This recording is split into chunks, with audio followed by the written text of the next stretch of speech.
Semua bangga punya Yesus. Semua bangga punya Kristus. Semua mau diberkati dong. Semua mau menderita juga. Semua mau setia. Kemuliaan hanya bagi Allah.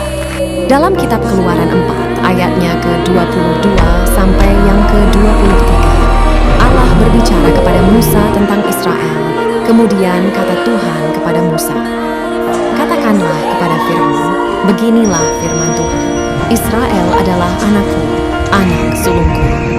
Katakanlah kepada Firaun, izinkanlah anakku itu pergi, supaya ia beribadah kepadaku." Ini menunjukkan bahwa Israel dipandang sebagai anak sulung Allah, dan Allah memiliki rencana khusus untuk mereka, yaitu pembebasan dari perbudakan di Mesir dan perjalanan menuju tanah yang dijanjikan. Jadi, mengapa Israel disebut sebagai bangsa pilihan Allah? Jawabannya adalah karena Allah memilih mereka dengan rencana yang khusus untuk menjadi saksinya, untuk membawa kesaksian tentangnya di dunia ini, dan untuk menjadi umat yang kudus baginya. Israel, kenapa tidak dibinasakan Allah dia? Kenapa tidak dimatikan Allah?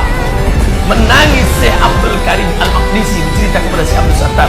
Syekh Abdul Sattar menceritakan itu berlinang air mata. Aku sekarang menceritakan itu kepada kalian dengan berlinang air mata. Kenapa tidak dibinasakan Allah SWT? Kaum Ad mati, hancur. Kaum Samud mati. Kaum Madian mati. Kenapa yang terlaknat ini masih hidup? Pertanyaan ini pernah kutanyakan kepada guruku di Al-Azhar, Syekh Muhammad Gibril. Syekh Muhammad Gibril, kenapa Allah tak binasakan Palestina? Kenapa Allah tak binasakan Israel di Palestina? Apa kata Syekh Muhammad Gibril? Kalau Allah membinasakan Israel, lalu kau masuk surga pakai apa? Apakah kalian tahu kenapa umat Kristen di Indonesia membela negara Israel dan kenapa umat Kristen sendiri kurang disukai oleh bangsa Yahudi Israel? Pada umumnya bukan cuma Kristen Indonesia yang pro-Israel. Di negara kayak Amerika Serikat, Jerman, Belanda, Denmark yang mana Kristen menjadi mayoritas di sana juga pro-Israel. Dalil mereka itu masih sama sejak dulu hingga sekarang, yaitu berpegang pada ayat Kejadian 12 bagian 3 yang isinya, barang siapa yang memberkati Israel maka Tuhan akan memberkati, sebaliknya barang siapa yang mengutuk Israel maka Tuhan akan mengutuknya. Itulah kenapa umat Kristen lebih pro ke negara Israel, karena bagi mereka Israel merupakan bangsa pilihan. Dan alasan kenapa bangsa Yahudi kurang suka ke umat Kristen karena kebanyakan orang Yahudi pengadut Yudaisme tidak menerima Yesus sebagai Mesias atau tidak menerima Yesus sebagai anak Tuhan. Seperti kemarin-kemarin tindakan tidak terpuji oleh kaum Yahudi ke kaum Kristen dalam video yang viral. Video tersebut memperlihatkan orang-orang Yahudi meludah ke tanah saat sekelompok orang Kristen membawa salib kayu di kota Yerusalem. Ya, karena mereka dipilih Tuhan bukan karena mereka baik, tapi karena memang di sini Tuhan memang harus memilih satu bangsa untuk menurunkan Mesias. Ya, karena itu dimulai dari Abraham.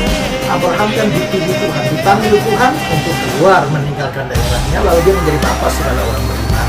Dari Abraham turunlah Ishak, dari Ishak turunlah Yakub, dari Yakub itu lalu muncul 12 anak yang lalu disebut sebagai 12 suku Israel. Jadi, kenapa Tuhan pilih mereka? Ya bukan karena mereka terlalu istimewa, tapi itu hanya anugerah. Itu sama dengan kita. Kenapa Tuhan pilih kita? Ya, untuk diselamatkan. Bukan karena kita berjasa, bukan karena kita baik, bukan.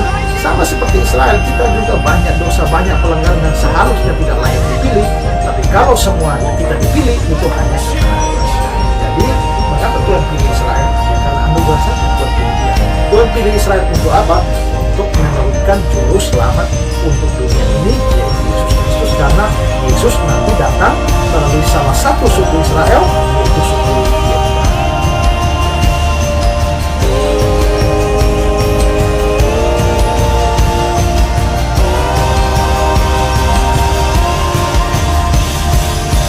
Merry Christmas, Phoenix.